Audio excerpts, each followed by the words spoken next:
Я приветствую вас, дорогие друзья, уважаемые гости и подписчики моего канала. Всем большое спасибо за то, что следите за новыми выпусками и нашими новыми встречами со Степаном Демурой. Он на связи. Степан Геннадьевич, здравствуйте.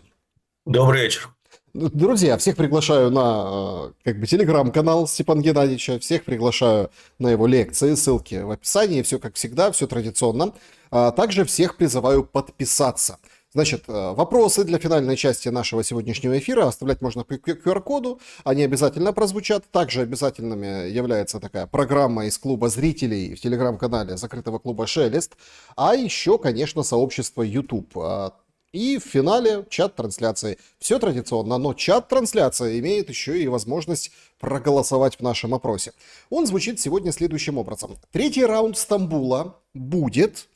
Ну и закончите предложение. После 50 дней Трампа, во время 50 дней Трампа, уже не будет вообще, или будет, когда окончательно довоюют. Ну вот, и тогда уже можно в Стамбул ехать. На самом деле очень такая интересная интрига, да? Россия говорит, давайте всем миром надавим на Украину, пускай едет в Стамбул. Значит, переговорщика главного от Украины, главу делегации, сегодня обидели. Есть такая информация, не знаю, насколько она правдива. В общем, его хотели послом в США отправить, министра обороны. Сейчас теперь бывший премьер Шмыгаль, министр обороны. Но он есть такой инсайт, не знаю, насколько он верен, что американцы посмотрели документы нового посла, сказали, ё-моё, так он же гражданин Америки. А по закону нельзя, чтобы гражданин Америки представлял другую страну. Ну и, собственно, завернули. Конечно, это все там скандалы, это все... Не, ну, его брат родной гражданин Америки, да, Нет, ну это, конечно, по опровергли. бизнесу. Нет, у Да. Умерова нет паспорта США, это все неправда. У него вообще нет паспорта. Но, в общем-то, будет где-то при СНБО, то есть заниматься чем-то. Короче, я к чему его вспомнил в самом Попал начале? чувак. Ну, потому что, кто возглавит? Значит, будет какой-то новый глава переговорной группы. В общем, как-то все вокруг этого ни шатка, ни валка. Хотя вроде и телами меняются, и обмены происходят. Что вы думаете по поводу нового раунда переговоров? Честно говоря, ничего. От слова совсем. Вот настолько безразлично. Потому что, ну, все, в принципе, уже порешали, все на мази. Финал известен, а какие там будут переговоры. То, что абсолютно, по большому счету, бесполезные переговоры за исключением обмена телами и обмена пленными. Все. Ни к чему они не приведут и не могут привести в принципе. Ну, то есть их не будет больше. Я не знаю, может быть, и будут там какие-нибудь комиссии опять создадут, еще что-нибудь, если Трампушка пожелает. Ну, не пожелает, значит, не будет. Тут уже все определено. Знаете, вектор задан, идем по рельсу. Как вы Переговоры, не переговоры. считали этот вектор Трампа по поводу 50 дней? Такая победа была в понедельник, а потом прям на следующий день все начало сыпаться. То зрада. Слушайте, у вас, вот я же много раз украинцам говорил, ребята, поменяйте в толковом словаре украинского языка зраду с перемогой местами, и жизнь наладится, все на места станет. Реально. Мне вот этот, знаете, про 17 установок мне напомнило, ну, все же говорят, что Трамп, он такой великий политик и бизнесмен, создает стратегическую неопределенность. Когда Пентагон сказал, вообще без понятия это, пожалуйста, к Белому дому, мне вспомнился анекдот про Петьку с Василием Ивановичем и стратегическую неопределенность очень хорошо. Ну, Петька с Василием Ивановичем еще хорошо определили нюанс в свое время, а стратегическую неопределенность, значит, угнали они у белых яроплан. Ну, кое-как взлетели, летят, вроде горизонт держат. Вот Василий Иванович спрашивает, Петька, прибор? Петька такой, 40. Че 40-то? А че прибор-то? Так и здесь. Что передадут? Потом начинают выясняться уже детали. Сначала сказали, что это вот добрые швейцарцы пожертвовали своей противовоздушной обороной как раз накануне большой войны с Россией, которая должна начаться в 30-м или 29-м году, в каком они там запрогнозировали. Потом, в конце концов, выясняется, что швейцарцев просто подвинули. Ну, у них там поставки должны были быть до 27 года. 17 пусковых установок, 5 командных пунктов, 5 радаров. То есть, ну, считайте, 4 дивизиона. Ой, прошу прощения, 5 дивизионов, а, что их просто подвинули по расписанию, потому что Украине это нужнее. Сразу возникает вопрос, а что конкретно получит Украина? Явно, что не 17, явно, что не 5 батарей полных. Что она получит? Кто за это заплатит? Французы спрыгнули с лодки, итальянцы тоже. То есть, ой. Но еще раз, Трамп совершенно четко, его команда выполнила задачу, которая давно обозначалась и говорила, что так и будет. Они с украинского кейса спрыгнули, оставили все это, повесили на Евросоюз. Евросоюз это вытянуть не сможет. Ну, может быть, Трамп, сколько там осталось от Байдена, по-моему, 3,5 миллиарда. Ну, я думаю, что какие-то поставки вооружений на эту сумму будут сделаны американцами. Может быть и нет, может быть чисто символически, Ну, так это поскольку два Патриота. все покрыто стратегической неопределенностью.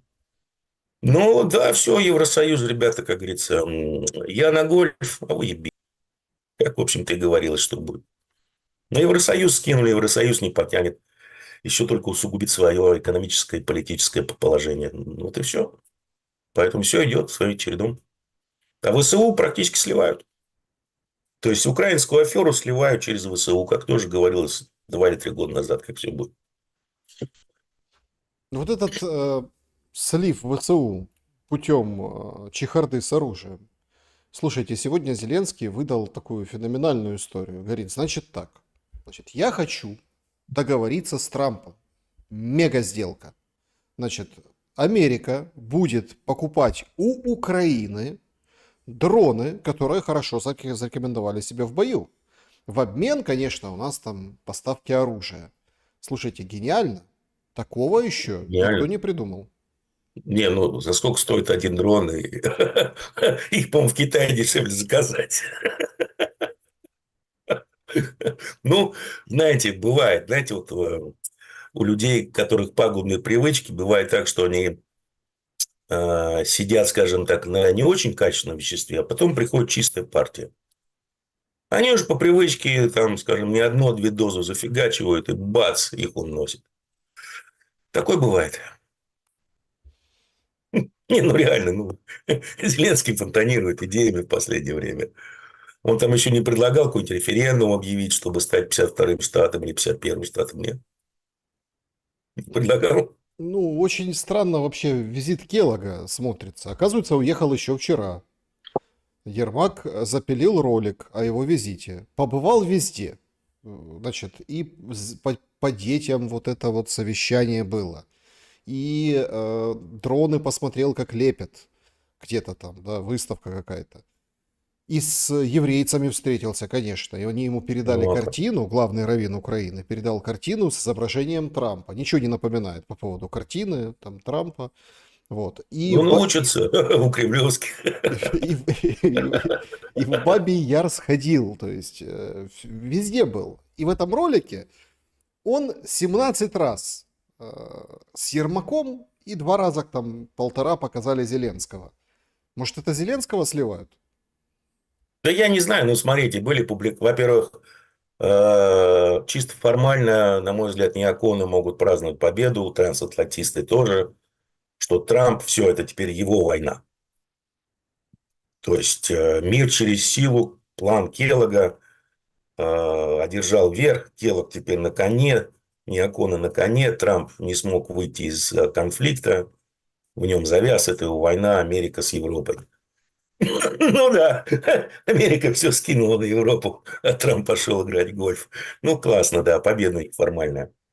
Во-вторых, у Келлога дочурка в Украине хорошо живет, да, хорошо бабки пилят.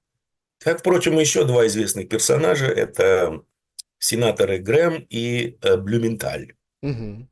Сейчас уже к ним, между прочим, в Пиндосе возникли вопросы. Ребята, а откуда у вас здесь эти вот десятки миллионов появились?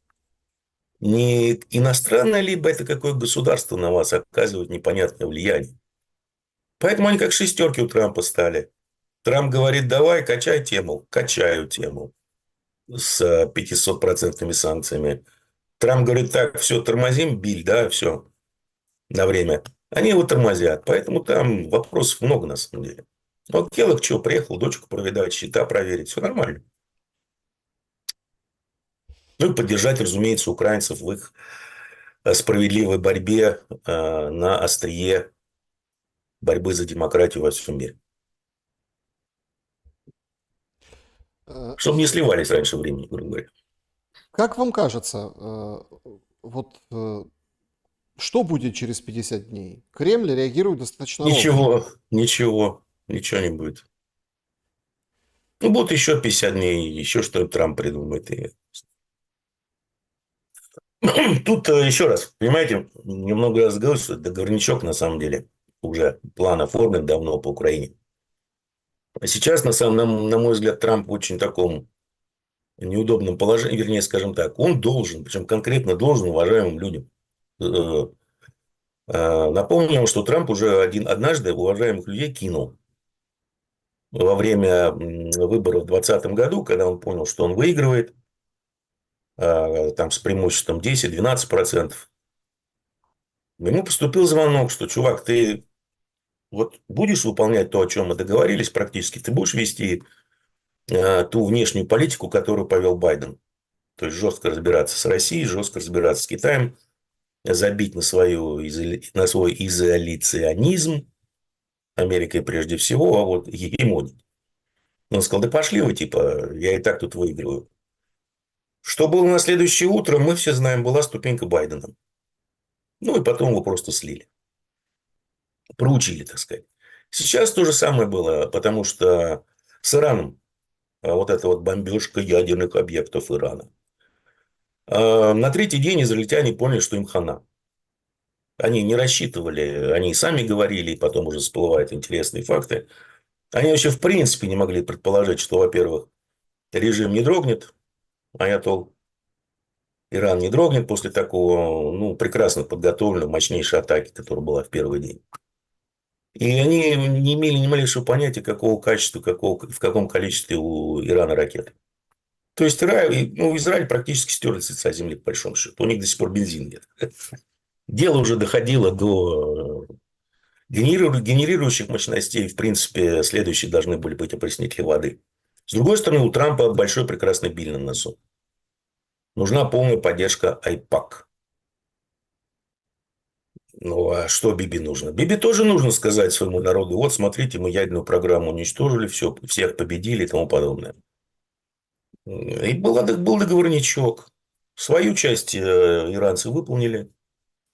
ДОС тоже свою часть выполнили. Часть, вернее, выполнили, что так. Что-то изобразили там непонятное. А иранцы тоже в ответ изобразили. Ну, как, они над пиндосами поглумились, на самом деле. Потому что, когда пошло 6 ракет на базу в этом самом, в Омане, это же на самом деле пункт базирования Сенткома. Они отстреляли сколько? 36 патриотов. Сбили там 3 ракеты из 3. Иранцы очень четко вот попали, у них там радар есть. Очень дорогой, очень хороший радар на базе. Вот они его четко вынесли. Ну, еще и в бункер 2 ракеты зафигачили. Бункер Сентком. Все остались при своих, все нормально. Но спасли-то кого? Спасли Трампа с его билем и спасли Нетаньяху. Поэтому Трамп должен. Чем он должен там не каким-то абстрактным аятоллам или Путину, а он должен уважаемым людям, которым уже его проучили один раз. Поэтому все вот это вот, вы понимаете, через 50 дней. Раньше было 2 недели. Теперь 50 дней. А что такое 50 дней? Сакральность 50 дней в чем? Что согласно шумерскому фольклору, да, каждый 7 раз по 7 лет, это 49, вот на 50-й год гудели трубы, и этот год назывался Jubilee Year, год Jubilee. Это не часы Радо, а вот Jubilee тоже есть. Оттуда пошло. И происходило прощение долгов. Так, может быть, 50 дней, вот через 50 дней Трамп выйдет и скажет, я всем все прощаю, кому должен. Поэтому вот сам хорошо на 50 дней перенесли все это дело. То есть, пусть украинцы умирают, пусть Путин там их бомбит, как говорил до этого Трамп, да. Палестинцы его не интересуют, а вот украинцы его в жизни интересуют. Замечательно. Вот Пусть, значит, 50 дней Путин бомбит, делает, что хочет. Через 50 дней мы тут соберемся снова. А, да, ребята, вот вам еще 10 ракет Патриот. Ну, сами послушайте, ну, сами посудите. Ну, вот как это еще называется? Сливается полностью все. Просто происходит слив ВСУ. Согласно плану. Последняя стадия плана – это доведение, скажем так, остатков населения Украины до состояния такого коматосиса, когда оно будет готово на все. Будет готово на любые договоренности, будет готово на потери любых территорий, на любой флаг над банковой. Пофигу уже будет, лишь бы все это прекратилось. Ну, и если судить по, скажем так, активности налетов, то к этому все дело идет. Но когда Келлог гостевал, налетов на Киев не было. И Не, ну, слушайте, Зеленский говорит, ну, боится ну Путин Америки. еще не Боится. хватало Келлога хлопнуть. Ну, нафига нарываться? Можно, конечно, но зачем? Все правильно. Все. Будет Келлог, не трожьте. Да, да не вопрос. Вы затронули Нетаньяху. Слушайте, так он затевает новую заваруху с Сирией. Вот буквально во время нашего эфира сообщается, выходит Эрдоган, говорит, что Израиль террористическое государство. Все страны, которые поддерживают Израиль, сейчас поймут, кого они поддерживают. Поэтому, как бы... Ну, Эрдоган сказал, да, он это уже говорит больше года или полутора лет с момента, как начался геноцид в Газе. Нет, ну Только-то что он это сказал. медицинский факт, что условно граница Турции и граница Израиля как бы стремятся друг к другу. Эти друзы, которых Ну, надо защищать. стремятся друзы, да, но там еще есть такая фишечка. Я думаю, что это был такой спланированный между собойчик, потому что израильтяне давно хотели иметь, скажем так, прямой коридор к Ирану. И вот как раз эти друзы, которые там начали что-то или их начали мочить, они вот буквально сегодня заявили, что нужен коридор безопасности от границ типа Израиля до нашего славного города, а дальше к курдам на север Сирии, соответственно, это курды в Ираке, на севере Ирака. Ну, и напрямую выходим через территорию Ирака, контролируемой курдами, к Турции. Возможно, прошу прощения, к Ирану. Возможно такое, возможно. Что это был, знаете, такой между собойчик. И плюс, разумеется, вчера или позавчера был таки начаться все-таки процесс над Нетаньяху. Его, разумеется, снова отложили, потому что, ну как же, война тут началась в Сирии. Так что, такое вот очередное совпадение. Поэтому Эрдоган, понимаете, там вот что Эрдоган, что греки, они так хорошо сидят на нефтяном крючке, потому что когда еще Нетаньяху был министром финансов Израиля, тогда как раз пилили иракскую нефть. Очень хорошо еврейцы пилили иракскую нефть, ну, разумеется, с разрешения пиндосов. И там, грубо говоря, и все страны сейчас завязаны, Турция и в основном Греция, они очень хорошо завязаны в теме снабжения Израиля нефтью и снабжения Израиля нефтепродуктами.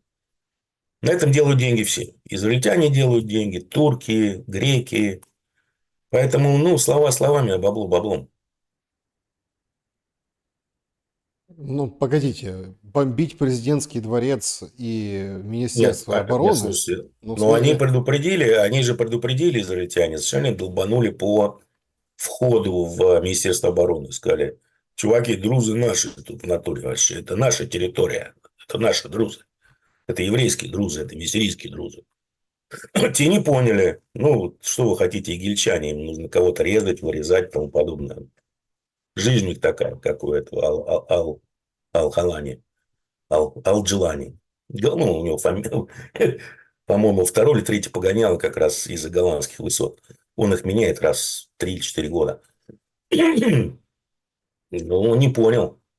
Потом уже дали по Министерству обороны, а потом уже по президентскому дворцу. Интереснее другое, что на самом деле голландец шестерка бритв Ми-6, они его из тюрьмы в свое время иракской вытаскивали.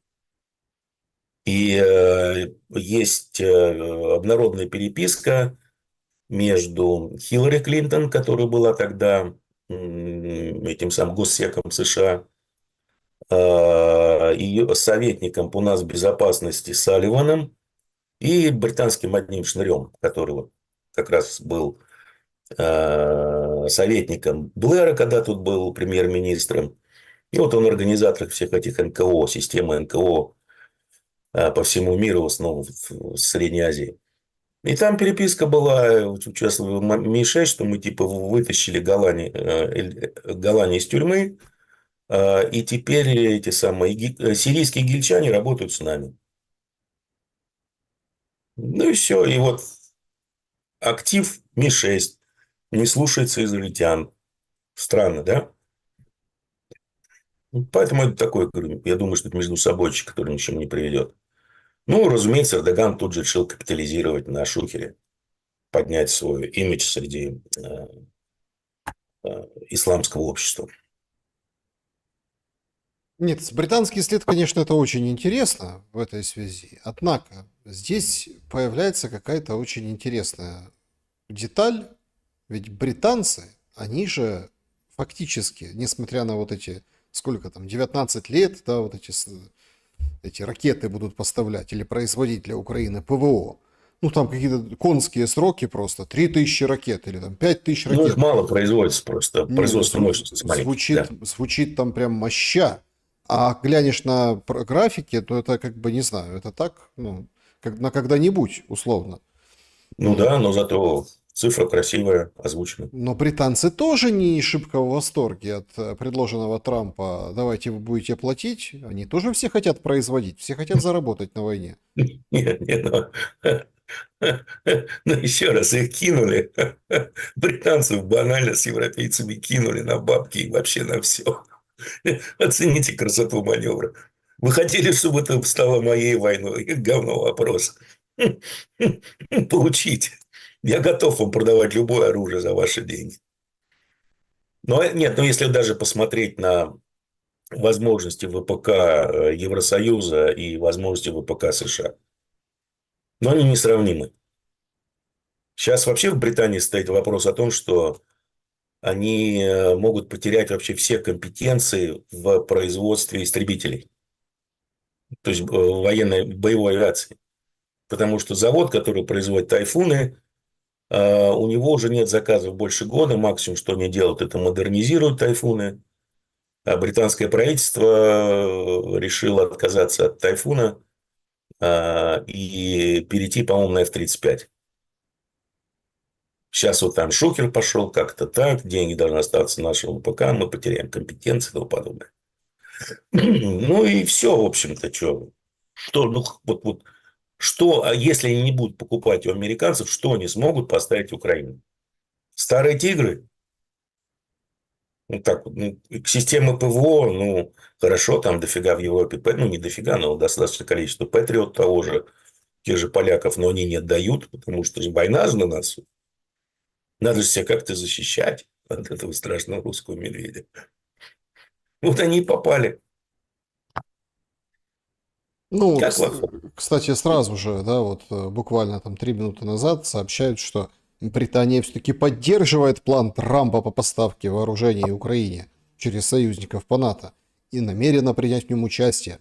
Министр обороны страны Хилли заявил, причем вопрос будет обсуждаться в ходе следующего заседания контактной группы по оказанию помощи Украине, которая пройдет в понедельник. Не, ну кто у нас глава коалиции страждущих, жаждущих, желающих? Британия. И что они должны отказаться от помощи Украине, когда они возглавляют эту замечательную коалицию? Деваться некуда. Гоните бабки, будет вам оружие. Ну, сколько сможем, столько и подставим. А вот Пентагон, кстати, как они же так называемый аудит проводили, да? Как-то очень быстро не провели его, своих запасов. Чтобы вы понимали, по некоторым видам ракет, это в основном касается ПВО, у них запасы 25% от критического уровня. То есть, есть критический уровень, вот у них сейчас запасы 25%. И они, скажем так, написали, что ничего, и это, знаете ли, не запугивание Конгресса, типа, дайте нам бабок. реальный факт, что если мы вступим в конфликт с интенсивностью в 4 раза ниже, чем украинский, намекая на Китай, я уже не знаю, как они это оценили, интенсивность, средств ПВО у нас хватит на неделю. Если мы берем, скажем, те существующие производственные мощности, которые есть, сколько они производят патриотов, производили 50 в месяц, сейчас они смогли разогнать, по-моему, до 70. Если мы посмотрим расход этих комплексов на Ближнем Востоке, в Украине, то, скажем так, реально начать какую-то заварушку с Китаем они смогут, лет через 15-20. Вот так вот. Так что товарищ Си смотрит на конфликт на Украине, смотрит на конфликт на Ближнем Востоке и, наверное, думает, так, русским нужно помогать, Иран вообще его надо целовать в попу и поставлять туда все, что можно. Чего это вдруг Ермак говорит, что Зеленской, вот пришло время с Зеленским, Си Цзиньпином встречаться? Зачем? Ну, я не знаю, наверное, за тем, чтобы... Ведь там же, насколько я видел, контекст несколько иной, что вот эти 100% либо 500% пошлины на тех, кто торгует с Россией, но не помогает Украине, они должны похоронить экономику России.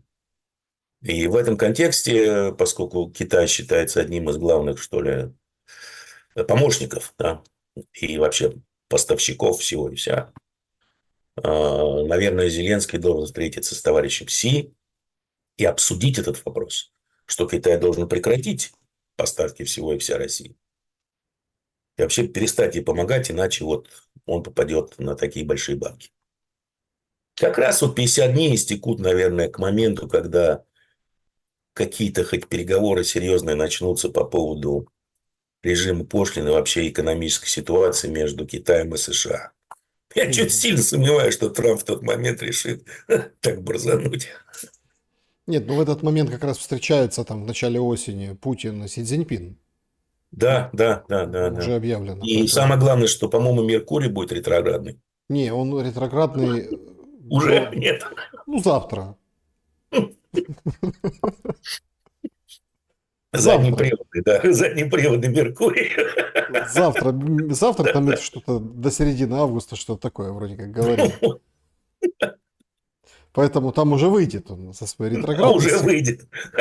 Небинарность закончится. К тому времени. Если говорить о пошлинах Трампа, тарифах в отношении Европейского Союза, какая-то странная история.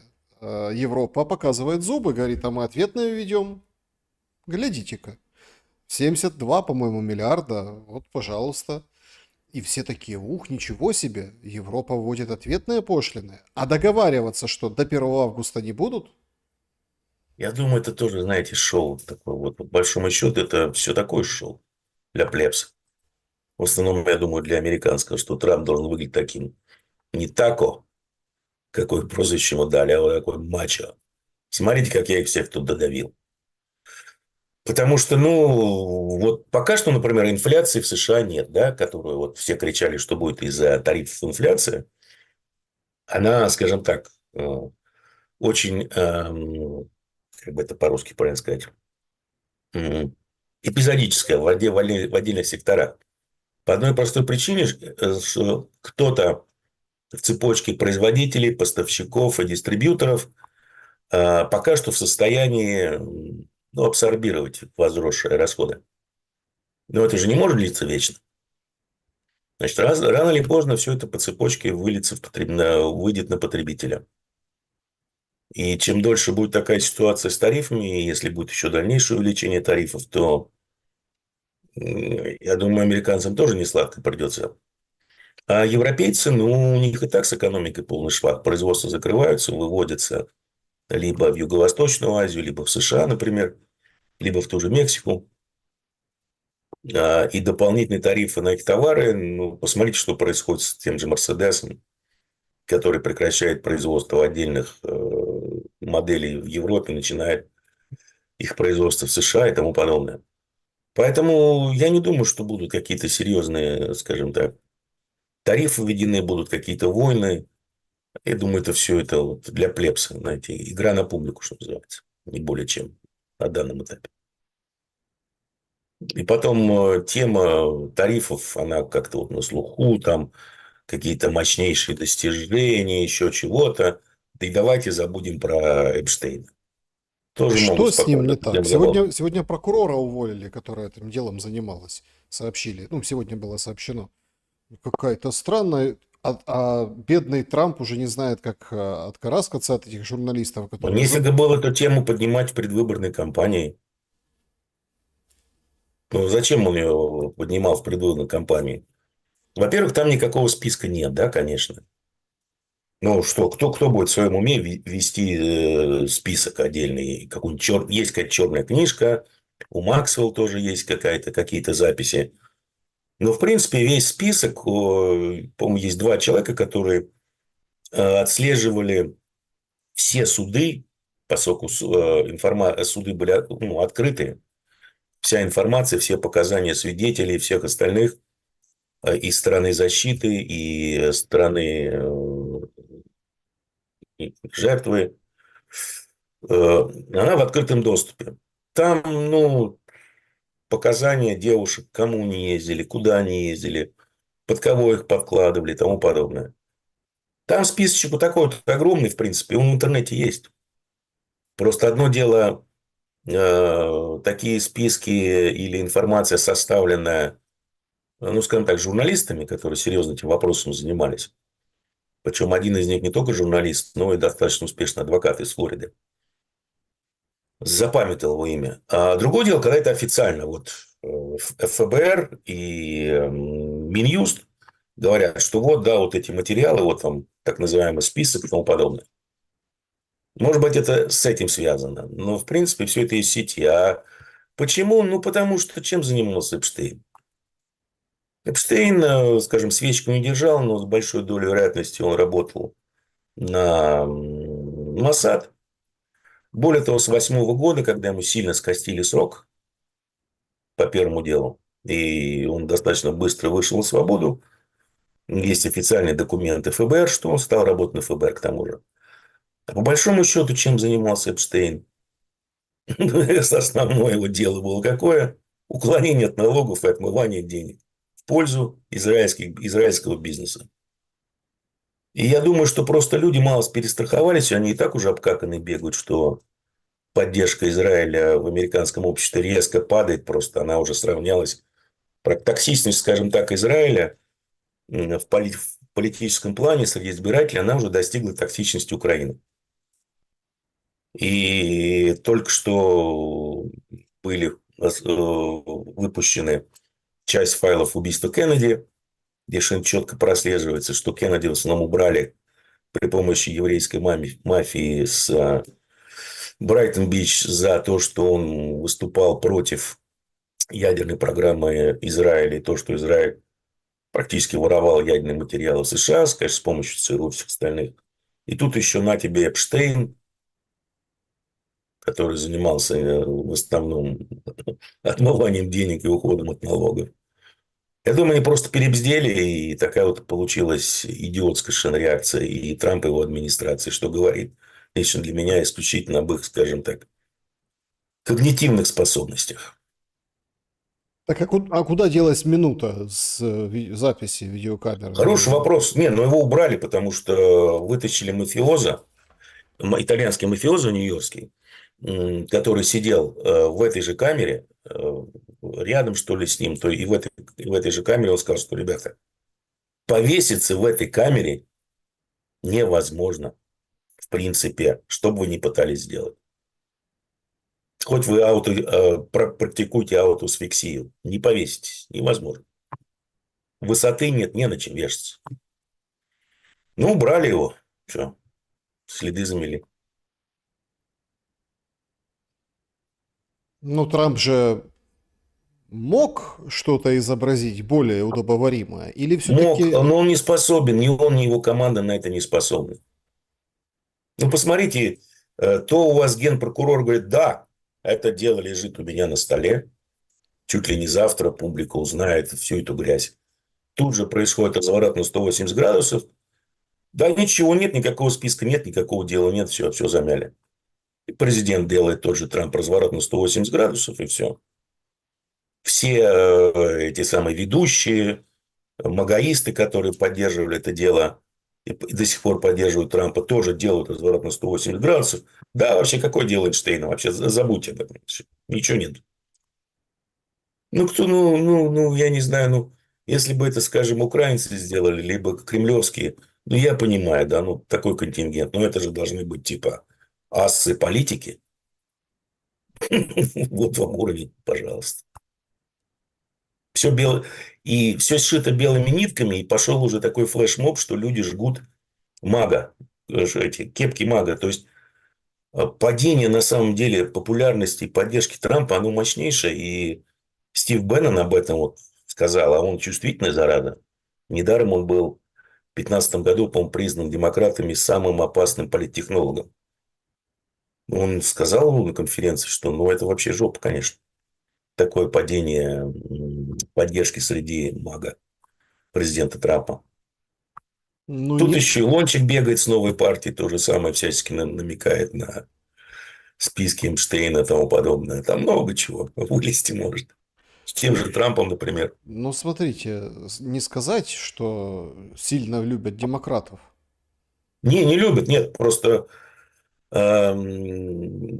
сейчас вот, насколько я понимаю, рейтинги поддержки, зависит еще от агентства, зависит от агентства, кто делает рейтинг поддержки деятельности Трампа примерно такой же, как у демократов, по-моему, в районе 40%. Это при том, что, насколько я понимаю ситуацию, в демократической партии полный раздрай. И там началась уже борьба там не на жизнь, а на смерть между прогрессивными, центристами, и что нам только не напридумали. Степан, А, между прочим, промежуточные выборы, вот они уже в следующем, не в этом, а в следующем ноябре 26 года. да, Степан Геннадьевич, главу ФРС снимет Трамп? Сдюжит? Трамп сказал, что не снимет, а он сам уйдет, потому что он там с реновацией накосячил. Ну да.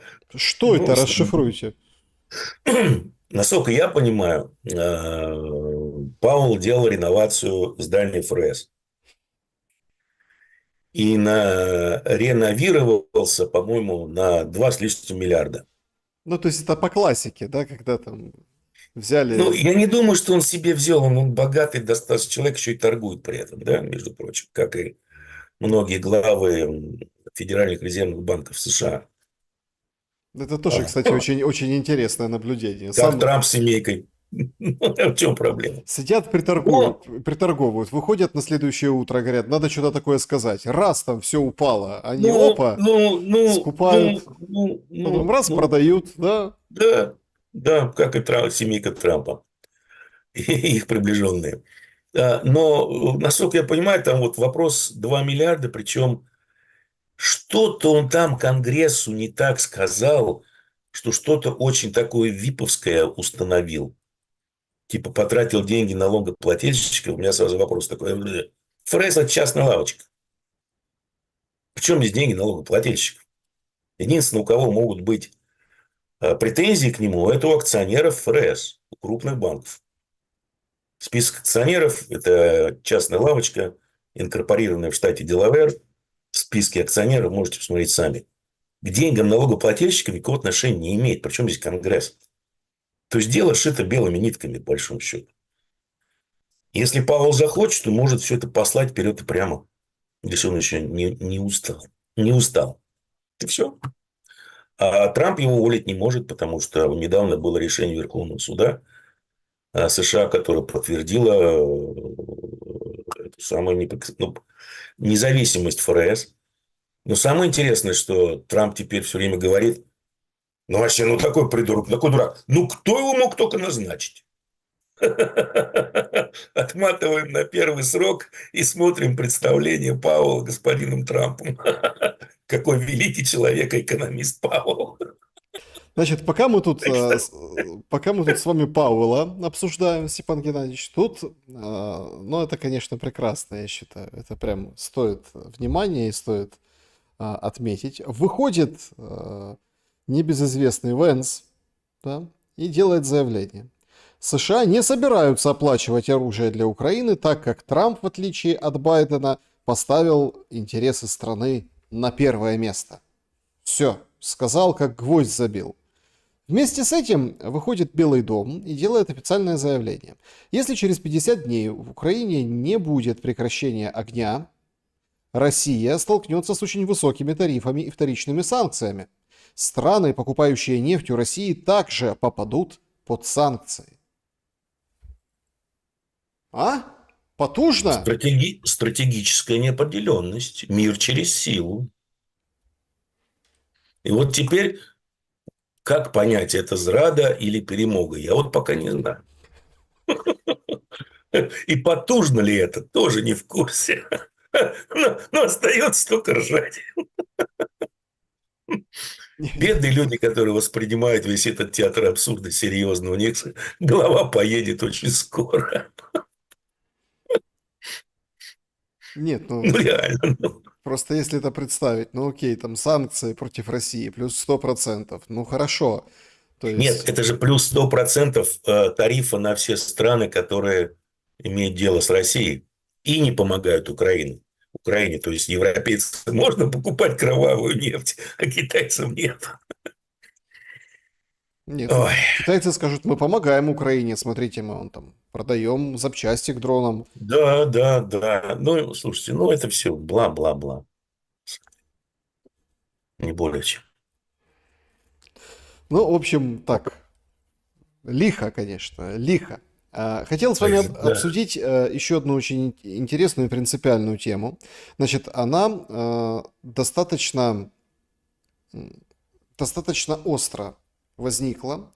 В общем, вы выше в начале сказали, и мы так тоже с вами обговорили, что, в общем, теперь все сбрасывается на Европу в плане финансирования. Европа деньгами как бы помогать не хочет, она говорит, наоборот, нам дайте денег, чтобы мы тут производство наладили и зарабатывали на этом всем. Но типа как бы расслоилась Европа, да, там бедные немцы, как бы там сейчас Мерц выходит, говорит, поедут патриоты в Украину, все как бы хорошо. Однако в этом Евросоюзе, ну прям в пику остро выступает Венгрия. Значит, одного из граждан на Закарпатье, у него, я так понимаю, паспорт украинца и венгерский паспорт. Его, в общем, ну, как бы в ТЦК убили.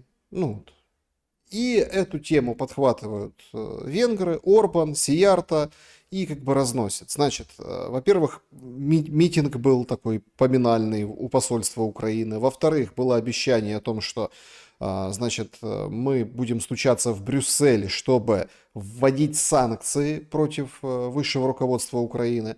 Венгрия в одностороннем порядке ввела санкции против каких-то военноначальников, которые отвечают за мобилизацию в Украине сама. Значит, продолжение, это все же как бы нарастает. Вообще никакого членства в ЕС, и это, конечно, ужас и кошмар. Давайте санкции против Украины вводить, давайте что-то делать. Ну и как вишенка на торте, мы думали, что уже все, ну, выдохлась ситуация. Нет, тут сегодня Орбан публикует фотографию поджога церкви с надписью «Мадяров на ножи». Ну, такое же было с москалями, да. Чем закончилось, мы видим. И говорит, что там закарпатцы, мы там с вами, мы вас защитим, вас то воруют, убивают, то церкви палят. Короче, страна непуганных идиотов предстает Украина в таком образе и как бы подает ее и разносит очень громко, насколько может Да. Венгрия.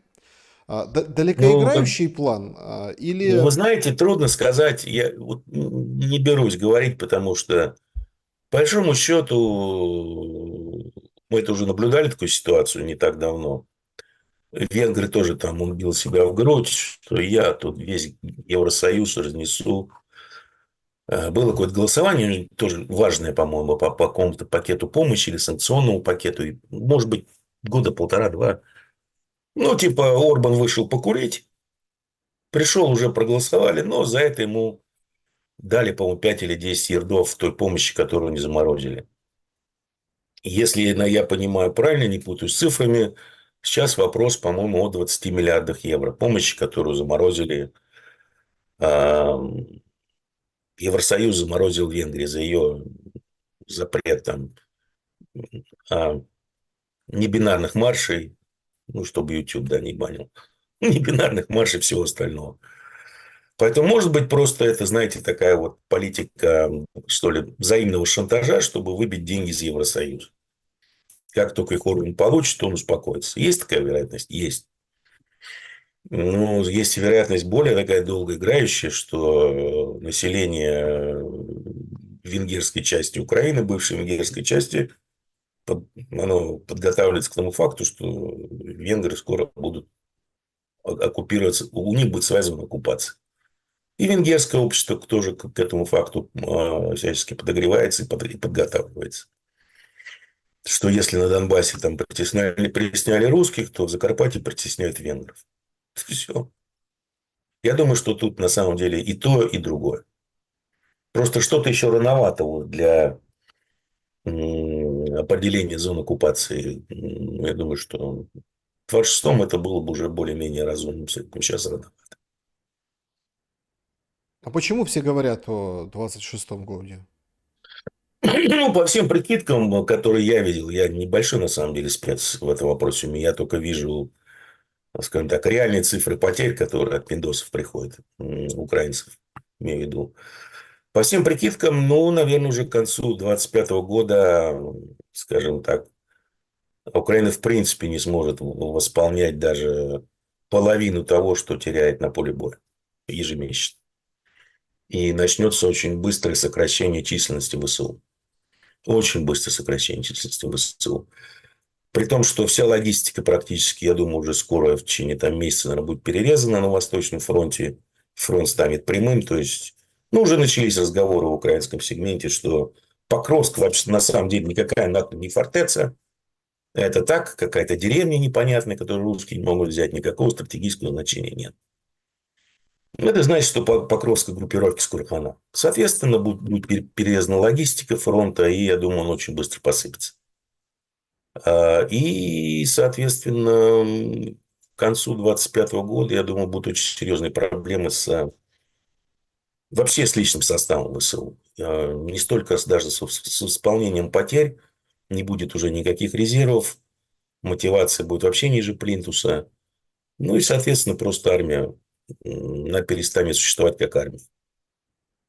Ну и в это время можно уже спокойно там, скажем, определять какие-то зоны оккупации для поляков и для венгров. Все согласно плану.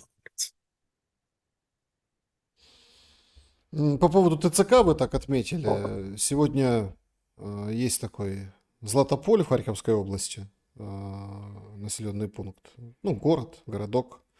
Там, в общем, произошел, ну, такой казус. Вышли местные жители и начали общаться с мэром. И возмущались, что, мол, давай, мэр, сделай что-нибудь, перенеси ТЦК подальше от жилых домов. Домов, да. Кричат ему там, забери их домой, ты тупой, ты что не видишь. А сегодня в Каневе прилетело, в Кривом Роге не было подтверждения, но местные там утверждают, что в Кривом Роге прилетело. И там, кстати, такая ситуация, это как раз то место, где, ну, есть вот это, то есть есть разные ТЦК. Есть ТЦК, которые просто ходят туда-сюда, да, там, ну, отмечаются, и это действительно какой-то сервис. А есть те, у которых в подвалах прям сидят и ждут своей участи люди. И вроде как в Кривом Роге прилетело туда, и поэтому там непонятно, никто еще не коммуницировал по этому поводу, ничего не сообщал, мол, пострадавшие, не пострадавшие, что к чему. Вот я заметил, что когда есть какое-то такое поражение, есть возможность скрыть, вот наглухо все молчат. Так вот, в Златополе, а мэр ей кричит, иди живи в палатку, ну, в общем, замечательно. Но людей достаточно много, как для Златополя в Харьковской области. Они все прекрасно понимают, что к чему. И мы, кроме, ну, скажем, вот этих кадров бусификации и в том числе противостояния бусификаторам, мы видим уже прям народные сходы, возмущения и, ну, такие достаточно Ну, серьезные претензии, мол, зачем? Я тут живу, а у вас тут ТЦК, давайте убирайте, а то сейчас прилетит, и люди, Да, люди да. переживают. Получается, что удары по ТЦК продолжатся. Я думаю, да, но вот мы с вами месяц назад по этому поводу общались. Ну, вот тема взлетела, тема продолжается. Я думаю, что скоро начнут бить по ментовкам, по СБУ, по охранителям режима, скажем так.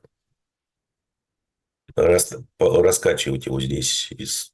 Поэтому все будет продолжаться. Никакое ПВО там здесь уже не поможет. Против такого количества дронов, ну, я не знаю, там, хоть вы 100 дивизионов поставьте, а система ПВО будет перенасыщаться и выбиваться. Сегодня в Украине, ну, меняли Кабмин, как я уже говорил в начале, там поставили новую, Нарушение Конституции опять. да, поставили новую Юлю, теперь у нас Да. Юля другая.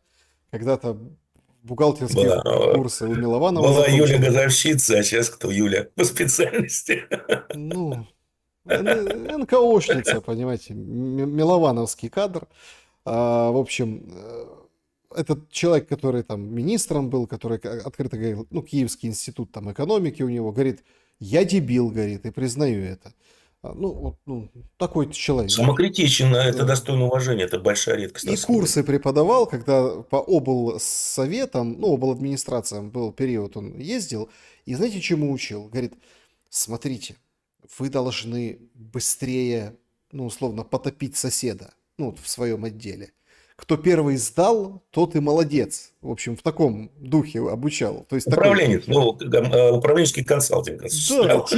тимбилдер такой, понимаете? Так послушаешь такие курсы, и сразу уже работать хочется в коллективе государственной службы какой-то. Так вот, сегодня, среди прочего, очень был интересный эпизод. Понятно, что там есть такой губастенький Гончаренко, депутат от Петра из Одессы. Он постоянно любит хайповать, у него постоянно там с собой гаджет, штативчик, вот это все. Ну, он там, нельзя же транслировать, да? А он трансляцию в ТикТоке ведет. Ну, в общем, цирк. И Зеленский сегодня прибыл в парламент. Два эпизода я хочу с вами обсудить. Первый. По поводу солдат. Значит, ну, этот Гончаренко требует, чтобы дали какой-то срок службы. Ну, вот Мгм, тебя мгм. забирают, но это там на 2 года, это на 5 лет. Это там, не знаю, там, ну сколько, на 6, на 7, на 10 лет. Но это конкретный срок, когда ты отслужил, и дальше ты вот по сроку увольняешься. Потому что, ну правда, то есть ты попадаешь на билет в один конец. То есть там или 200-й, 300-й, ну или вот до упора, пока собственно, не прикончат на фронте. И это вроде как обсуждается, что, мол, давайте, чтобы можно было демобилизовать кого-то, кто с первых дней на войне, по окопам, кто воюет с первых дней. Но это все отвергают, и Зеленский это отверг. В общем, говорит, будем воевать до тех пор, пока Ну, не люди, победим. которые с первых дней воюют, они наиболее мотивированные и наиболее опытные на самом деле. Ну, без них вообще все рухнет просто. Ну Я так, думаю, поэтому власть это и понимает прекрасно. с одной стороны. С другой стороны, будем воевать до тех пор, пока, в общем, Путина не победим. И тут Да. полетели военные, разные, причем такие, есть такие, что просто, ну вот военные, которые там паблики у них, да, и прям целые, все это прокомментировали, все это услышали. Одни напоминают, что это, значит, все аплодируют Зеленскому, как, мол, там умыл Гончаренко, типа, сам иди служи, покажи, ну, это юмор, квартал Ну, 95, да, вот такой да. остатки. И говорит, что эти все аплодисменты популистические, вот, например, там, снайпер, да, говорит, что, ну, это главная причина нежелания вообще идти в военкомат, потому что ты идешь навсегда туда. Другой, там, разведчик пишет, что бесит вот это их анство, что победим Путина и домой пойдем. Конечно, братки, хорошо вам вечером дома, там, женщину на ручке, кинчик, утром зубки почистили, в кафешку сходили и на море отдохнуть, вам хорошо. А мы, почему? Мы, получается, проиграли в карты нас, ну, там, с матюками, это же солдаты, Ну, они там, понятно. там другие пишут о том, что передайте парламенту, что после того, как президент сказал, что будем тут стоять до конца без сроков службы, Многие уже собрались в СЗЧ, это с фронта Ну, пишут. это проблема, на самом деле, с СЗЧ. Сейчас большая проблема, То да. есть это вот такой эпизод, понимаете? Мотивация роскошная. Красавцы. Каким, ну вот казалось бы, да, вроде бы как он сорвал какие-то аплодисменты, когда так ответил. Вы хотели сказать, каким дебилом надо быть, чтобы такое делать? Но можно, Да, опять это как Трамп, знаете, с Эпштейном. Можно же было как-то по-людски, как-то немножко. Действительно да. вопрос волнующий. Ну, я уже ответил на ваш вопрос. Ну, мотивацию давайте, загоняйте мотивацию в армии ниже плинтуса и, скажем так, любовь армейских к гражданским, я имею в виду к власть придержащим. Какой там рейтинг Зеленского? 15? 10 в армии? 70, А, 70. 70, да. Ну, так 86. рассказывают, да. Да, хорошо, что не 146, иначе вообще было смешно. Ну, я не знаю, процент, наверное, 10-15 у него рейтинг в армии в украинской. Чем это грозит? Ну, сейчас там, насколько я понимаю, сажают всех неугодных, вернее, изгоняют всех неугодных командиров, боятся какого-то бунта. Ну, всех не выгонишь, да? И потом лояльных командиров на всех не хватит. Поэтому где-то кто-то очередной назначенец отдаст дебильный приказ, какая-то бригада его откажется выполнить и понеслась по кочкам.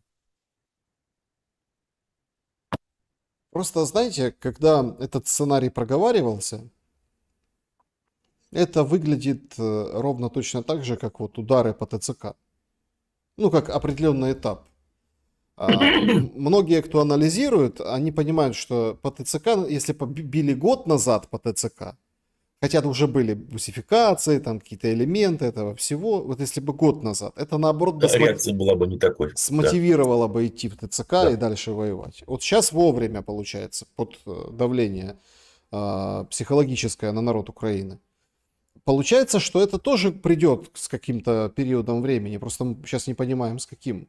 Я имею в Ну да, виду, ну это война, она ведется на многих фронтах, и, скажем так, психологический фронт, он тоже один из важных. И судя по всему, ну, вроде как даже вот, похоже, наш доблестный генштаб и Министерство обороны где-то кто-то с мозгами, что ли, пробрался, я не знаю, через задний проход, ход, прошу прощения.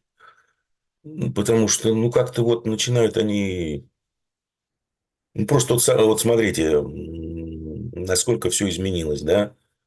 Кто бы мог подумать, вот, честно говоря, я позиции Путина был очень приятно удивлен, когда Путин просто взял Трампа, послал на 3 буквы, по большому счету. Сказал: Дони, у тебя прекрасные внуки, там ты такой гениальный человек, мы там за тебя так переживаем. Но, скажем так, вот либо наши условия, либо иди нахер. Вот что произошло. Я, честно говоря, был, ну, приятно удивлен, что такое возможно вообще в принципе. Поэтому, ну, еще раз, не надо думать, вот, что это где-то там в Кремле что-то такое. Это все на уровень выше. Это все регулируется на уровень выше. И еще раз, там уже давно все принято решение. Все. Как выходить из украинского, как американцы будут выползать из украинской аферы, положив при этом практически Украину и положив при этом Евросоюз.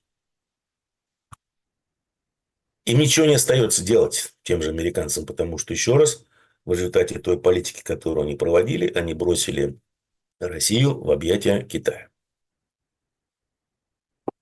Тем самым они практически уничтожили 60 лет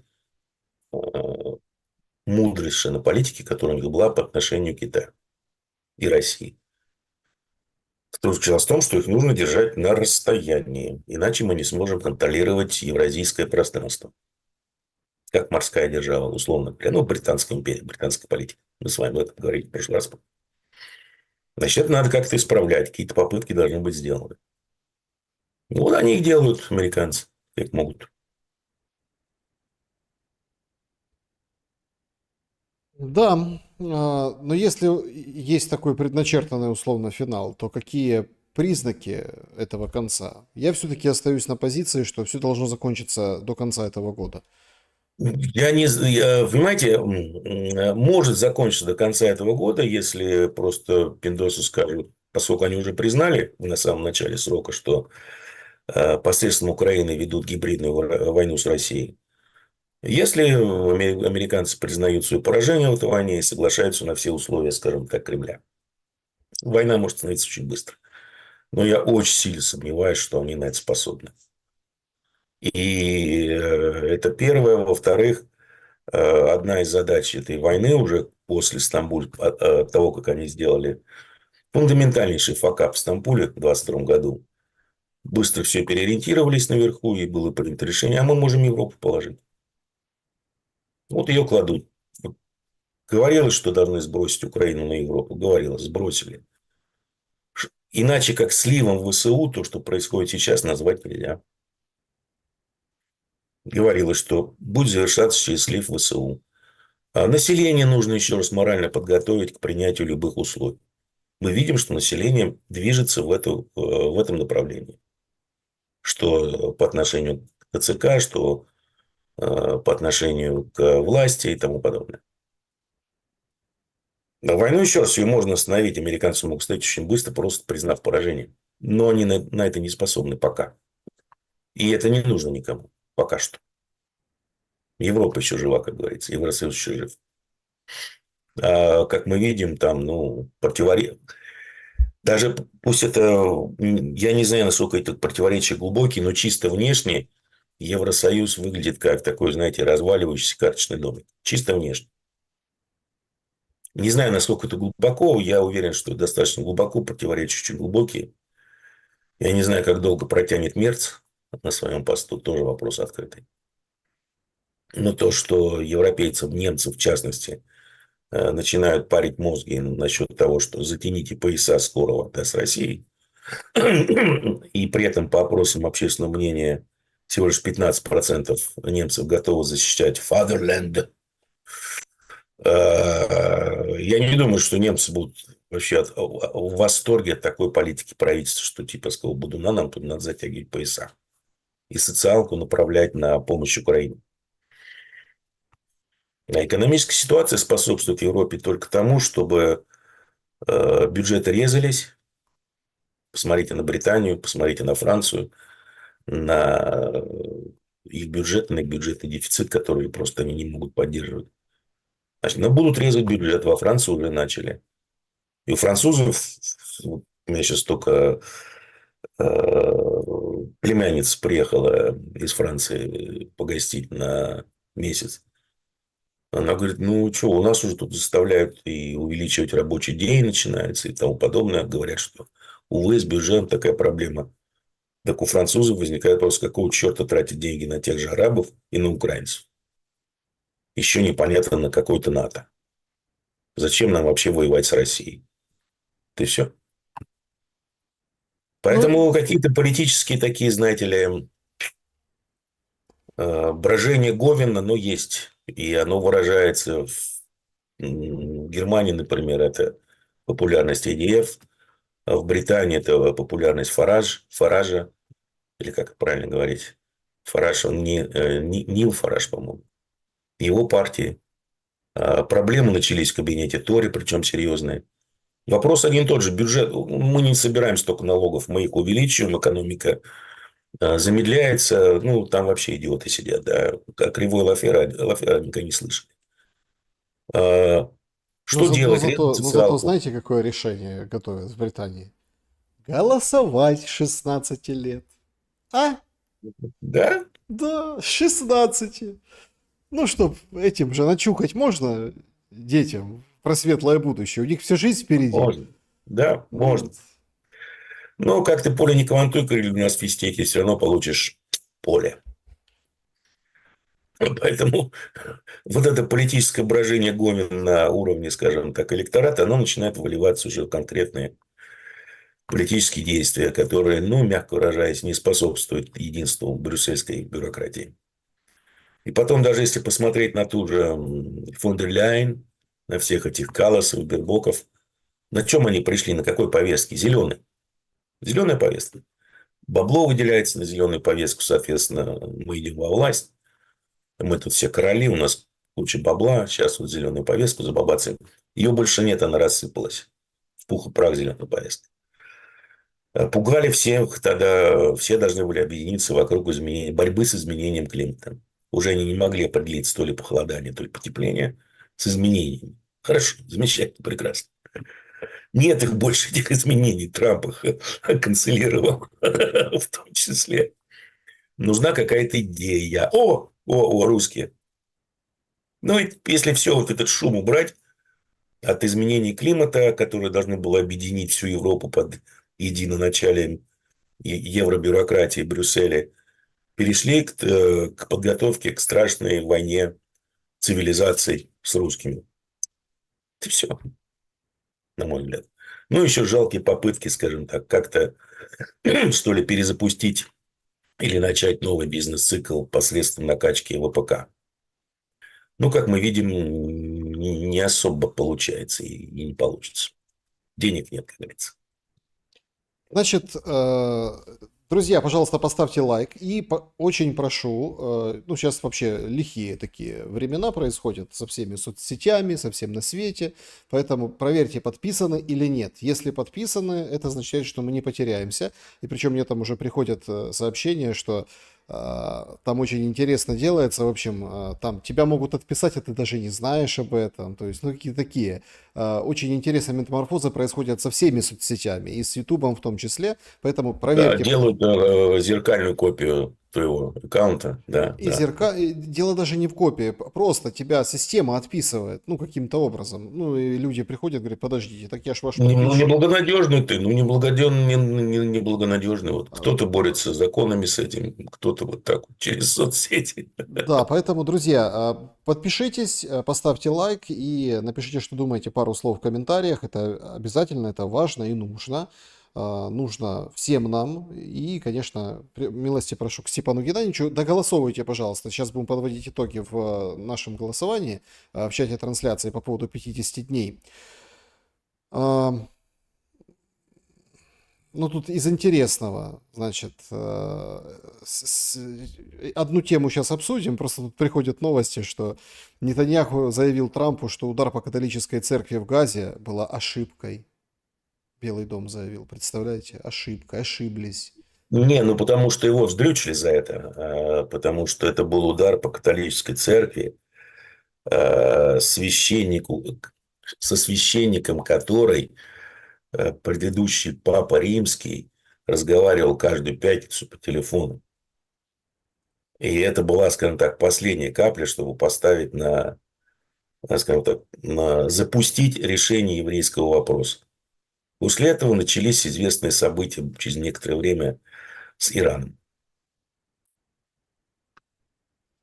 М, Натаньяху, в принципе, ну, лучшее, по-моему, что могут сделать Слушайте, евреи. ну, Кончить. Степан Геннадьевич, мы вот с вами этого Эпштейна... Это сейчас идет брифинг, и ну, доносятся новости. Вот сейчас во время нашего эфира вышла Левит. Трамп считает, что Минюст и ФБР должны опубликовать ранее не представленные данные по делу Эпштейна, если такие данные есть. Ну, нет их. Но это же не Трамп, это же он-то за, но данных нет. Ну Глава вот, же Минюста сказал и ФБР, что да нет у нас ничего, все. ну и там еще вышел Сикорский, МЗС, Министерство иностранных дел МИД больше Больше. говорит, чтобы захватить всю Украину, России потребуется 70 лет. Ну, в общем, Ну понятно, да. все в таком духе. Сейчас идет этот поток новостей. Я хотел очень интересную тему в финале с вами обсудить, и потом перейдем к гостям нашего и подписчикам нашего сегодняшнего эфира. Вопросы, которые оставлены, да, для вас. Значит, какая-то странная новая волна разворачивается вокруг Дурова. Значит, зарубежные мессенджеры ограничат в России, это об этом сказали официально. Путин поручил правительству до 1 сентября разработать ряд ограничений против мессенджеров недружественных стран. Кроме там WhatsApp, да, это мета, есть еще и Telegram. Плюс в России вводят очень интересную такую, голосуют штуку, что ты, если ты совершил преступление, и при этом у тебя нашли VPN, Ну, есть Отягчающее, да, да. отягчающая. Да. Реклама VPN запрещена. И как-то так вот подход какой-то странный. Поиск какого-то контента. Значит, Сейчас там не просто поиск, а как объяснили законодатели, опять же, да, это умышленный поиск. м, То есть ты не просто у тебя всплыло окно с порнухой, а ты вбивал там в строке поиска, скажем, инцест. Вот это уже, я думаю, будет считаться умышленным поиском. Но ну, поскольку четкого определения, как всегда, наши замечательные законодатели не дают, соответственно, все отдается на откуп правоохранительным органам и прекрасной судебной системе. Ну, я повторюсь, как говорил великий товарищ Цицерон, чем ближе конец империи, тем более безумны ее законы. Это относится ко всему миру. Посмотрите на законы, которые принимаются в Европе, Евросоюзе, посмотрите на американские, посмотрите на российские.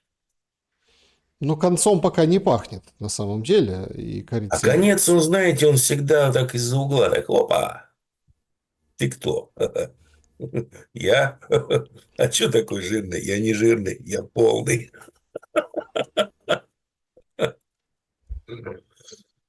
Тут говорится, кто ляжет первым вопрос. в общем, сегодня сообщили о том, что Дуров открывает представительство в России. Да, да. Дуров вот только что сообщили, он это опроверг, говорит, это неправда, это тень бросают на светлый лик Телеграма, и, в общем, есть целая кампания по дискредитации Акция Телеграма. Телеграма. Типа больше дискредитацию Телеграма, чем сам Дуров. Придумать, по-моему, сложно после истории с французскими властями. Что ждет Телеграм, как вам кажется? И вообще, ну, Да слушайте, ну, те же вопросы задавали, а что ждет там Твиттер, когда его купил Маск? Там все хана Твиттеру. Ну, Экс нормально работает, нормально функционирует.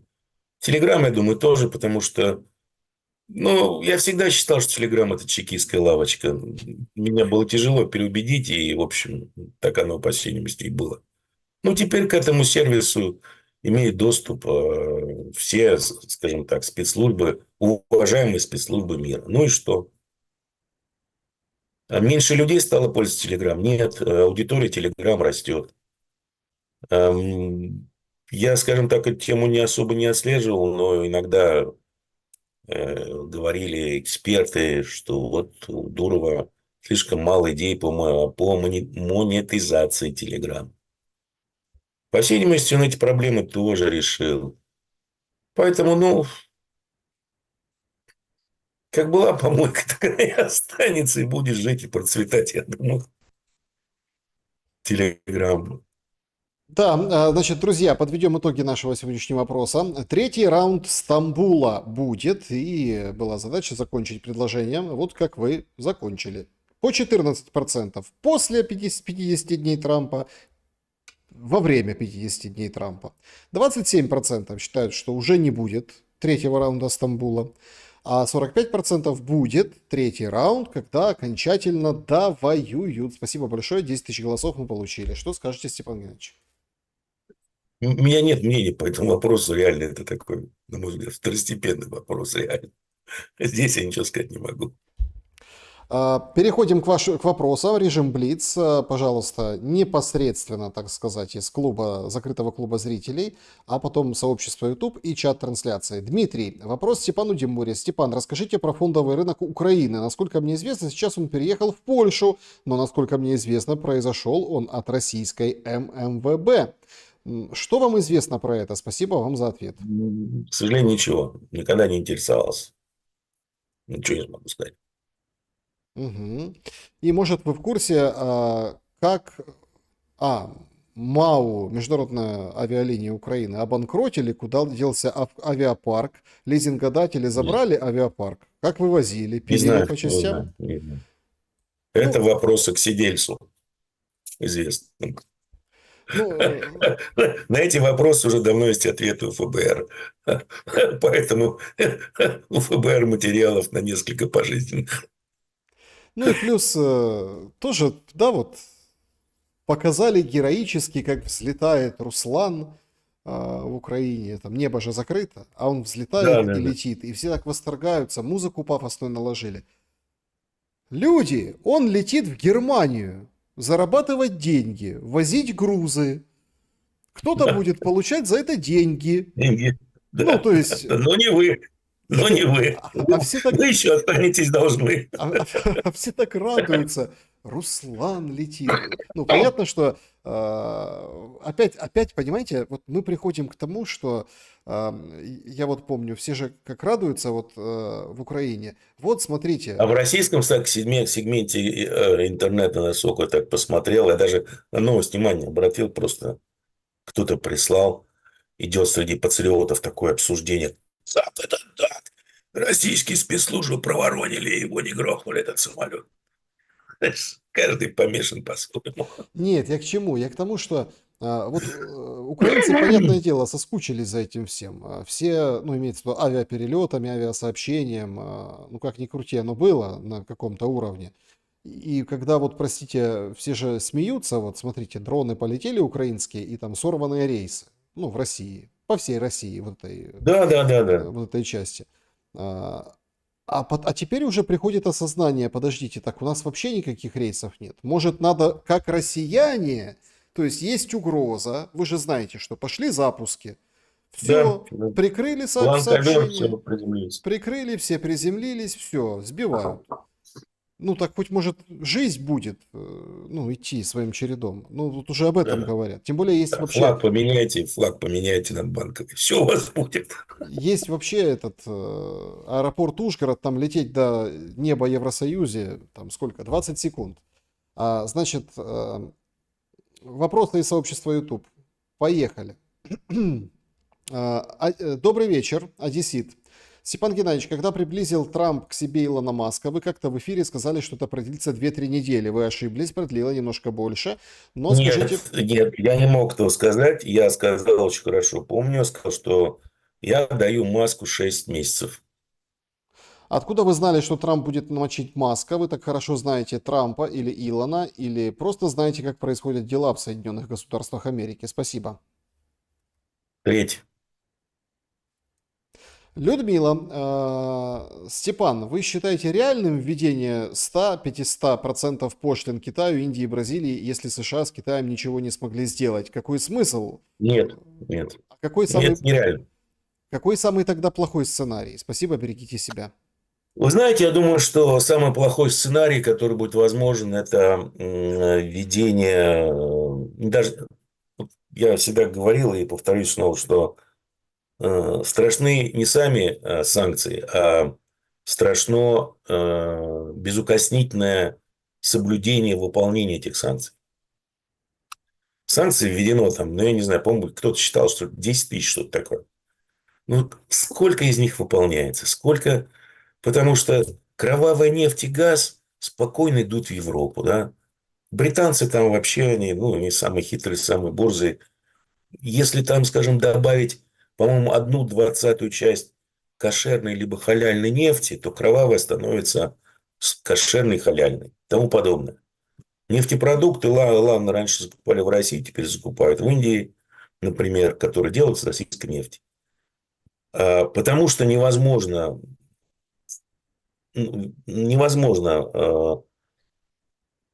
полностью ограничить экспорт страны, которая там первый, второй в мире производитель нефти. Ну, невозможно. Это хана себе называется, хана собственной экономики. Банковские санкции то же самое. Заставить Китай, скажем, какими-то вторичными санкциями отказаться от поддержки и сотрудничества с Россией, нет, ребятки, не получится по одной простой причине, что у Китая тоже мощнейшие рычаги влияния, в том числе редкоземельные металлы. Между прочим, американцы очень сильно на этом попали и поняли, что розовая лягушка, она уже так вроде подросла немножко. Да, это уже такой маленький красненький дракончик.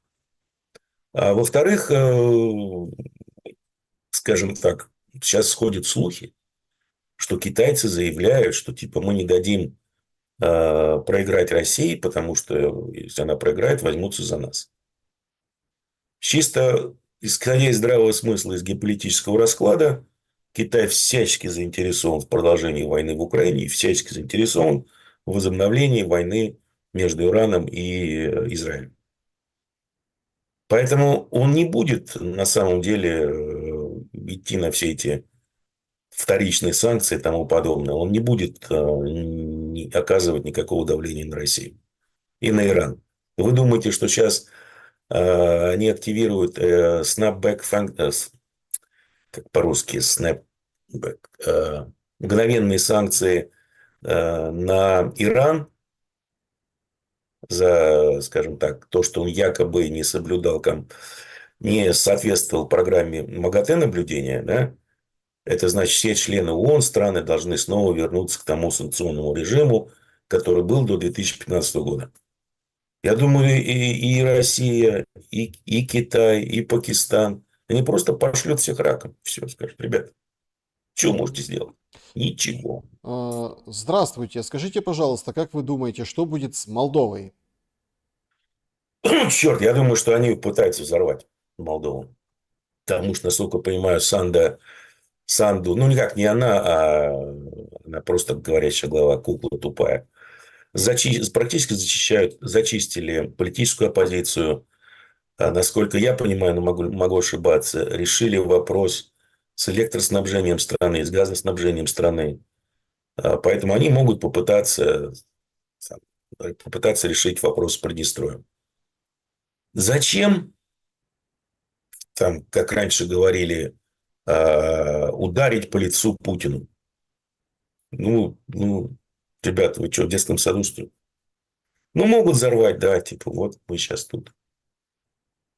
Возможно, даже, наверное, сейчас уже наверняка молдаван вербуют в ВСУ. Ну, что это только подстегнет желание Путина, скажем так, быстрее взять Николаев и Одессу и, соответственно, очистить Приднестровье от молдаван. И все. М, Значит, ну там еще такой эпизод был, я, конечно, смеялся. Там есть какой-то политик, вылетела фамилия из головы, ну, который там выборы осенью, а он затеял кучу концертов с российскими звездами. Да. Руки вверх, Шор, нет, не партия Шор. Сейчас я знаю, о ком вы говорите. Он Усачев участвовал какой-то, в президентской гонке. Последний, по-моему. Усачев, Усачук, в общем, да.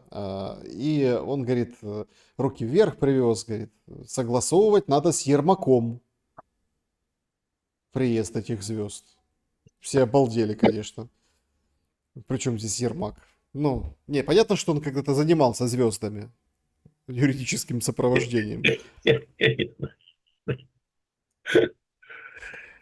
Это, А, это дурдом, понимаете, театр абсурда, это дурдом, поэтому я понимаю, что у людей голова едет просто. Значит, Ника, в свете сегодняшних заявлений Медведева о том, что украинцам придется самим нести ответственность и учиться быть самостоятельными, не означает ли это, что Россия не станет присоединять кучу областей и отпустит на свои жить без финансирования? Спасибо. Нет, я думаю, что 4 области точно, я думаю, что еще будет вот все, что к востоку от Днепра, плюс Николаев и Одесса, а дальше все это, может быть, что-то останется. А, Потому что не забываем еще, ведь великий Путин сказал о буферной зоне. Значит, Анна. Степан Геннадьевич, все мы помним скандальную связь Билла Клинтона с Моникой. Чтобы отвлечь внимание от этого, бомбили Югославию. Может ли Трамп сделать что-то подобное, чтобы отвлечь внимание от дела Эпштейна? Ведь ложь о том, что файлов нет, не пройдет бесследно. И еще, как по-вашему, мог сам Эпштейн работать на Моссад?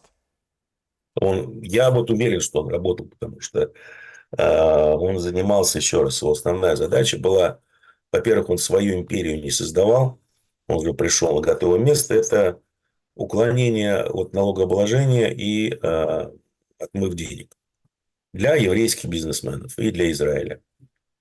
Поэтому он должен был работать на Моссад, либо был под колпаком Моссад.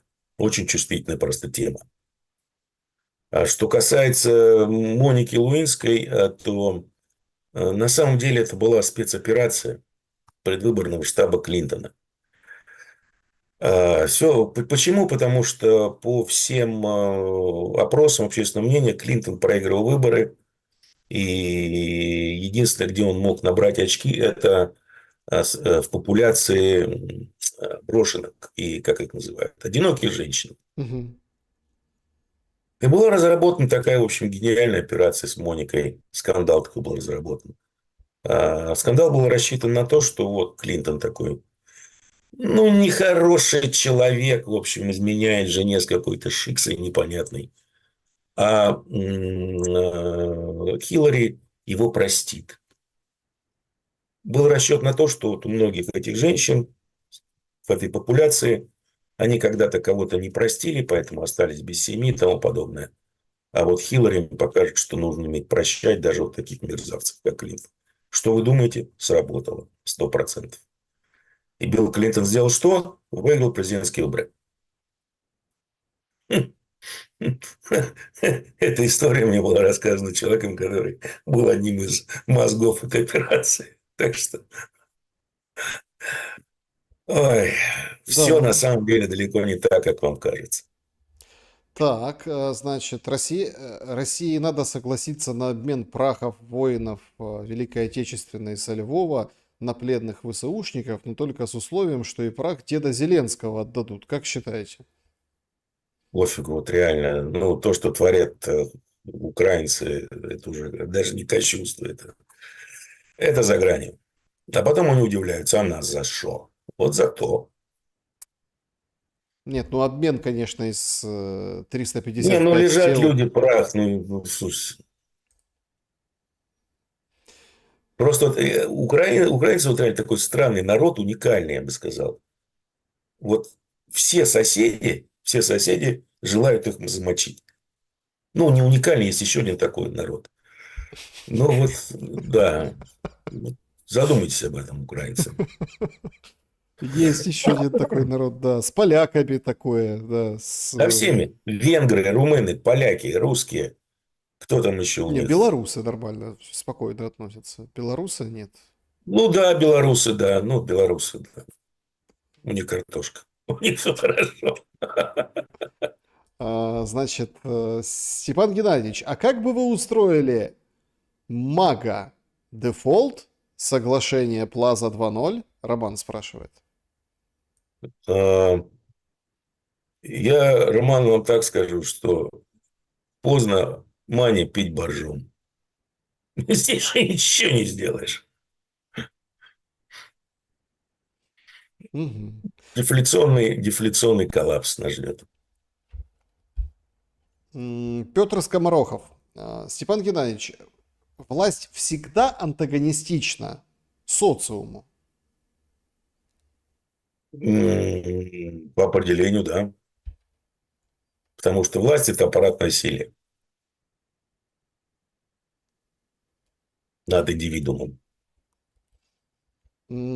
Согласно данным МВФ, экономика России занимает четвертое место в мире, обогнав Японию в 2 раза. Не без трудностей, конечно. Почему Тимура По паритету покупательной способности. Да, Вот, да, почему добавляется. Тимура продолжает хоронить экономику России? Он что, лучше бы справился? Говорит, не мешки кидать. Россия огромная страна, требующая больших ресурсов и вложений, чем европейские государства, которые на ее фоне выглядят как точки на карте, следовательно, затраты там ниже. Все любят сравнивать, но это не берут в расчет.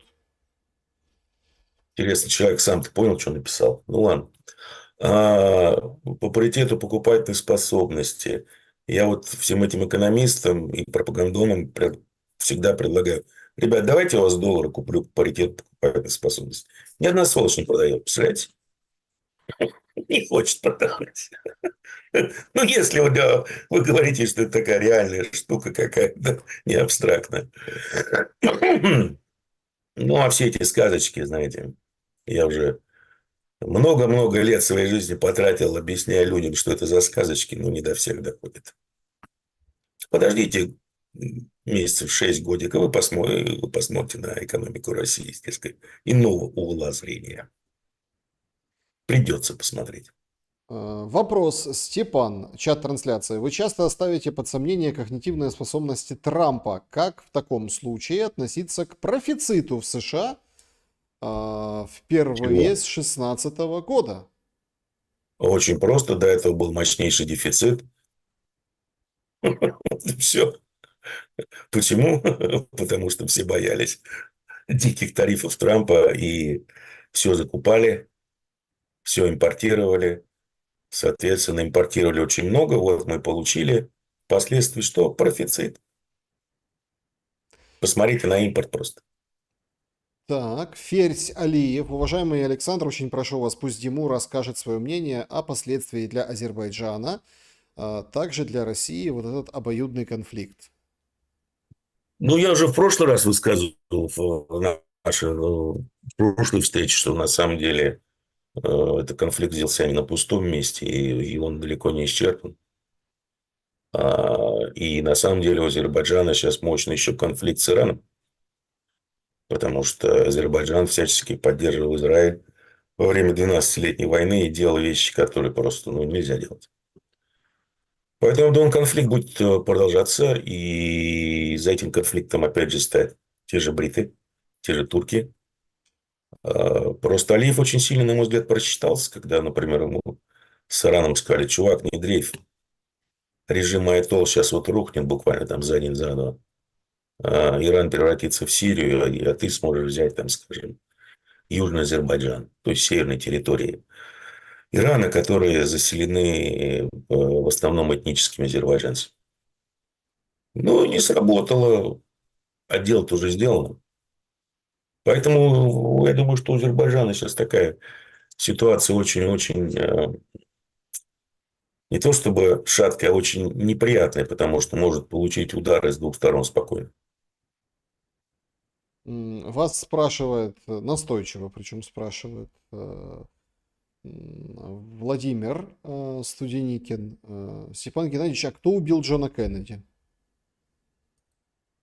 Не знаю, но точно не Ли Харви Освальд. Значит, так, вопрос. Еще был один настойчивый вопрос, но это как бы это что-то, как бы, видимо, с вашего, наверное, Ну, а если телеграм. как организация, то ЦРУ. Так, что такое, Степан, как самочуха? Что такое самочуха? Не знаю. Не знаете? Нет, ну я думал, может, знаете, есть, это же есть же набор слов, выражений, как, вот, например, хутор по словарю Я Степан понял, Геннадьевич. я просто... Это не мое выражение самочуха. Самочуха, не знаю, что такое. Не знаю. Поэтому извините, как бы мы вас не поняли. Может, вы что-то имели в виду такое, уважаемые пользователи, важное, но нет. Значит, так, друзья, всем большое спасибо. Да, самочувствие. Все пишут, самочувствие.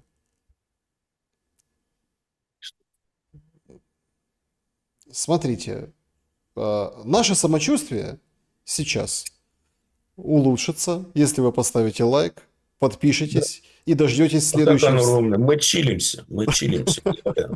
самочуха. Самочуха, Наверное, самочувствие, да. самочуха чила у нас. Самочуха чила. Друзья, всем большое У вас спасибо. тупо чилятся. Ой, ну давайте, ладно, чем-то серьезным закончим, хотя так вроде посмеялись в конце. Самочуха, когда кто-то, собака трется об руки. Господи, люди! Вот Чухается, собака чухается. чубухается. Ой. Значит, давайте так вот. Что будет с Зеленским? Спрашивает вас пользователь. И на этом поставим точку. Пока продолжаются боевые действия, он будет жив и здоров, как и Ермак, и все его окружение. Потом их просто в расход пустят. Друзья, всем большое спасибо, что посмотрели наш сегодняшний эфир. Степан Геннадьевич, благодарю за время и мысли. Спасибо вам. Друзья, и вам спасибо за приятную компанию. Пишите хорошие, добрые комментарии. Их порой так не хватает. Ну и, конечно, отмечайтесь своим лайком, отмечайтесь своим мнением в комментариях после эфира, в чате. Это всегда очень и очень бодрит. Добра и Чтобы света. не чухаться, надо чаще мыться. Добра и света. И увидимся обязательно со Степаном Геннадьевичем через неделю и на моем канале значительно чаще. Увидимся. Удачи.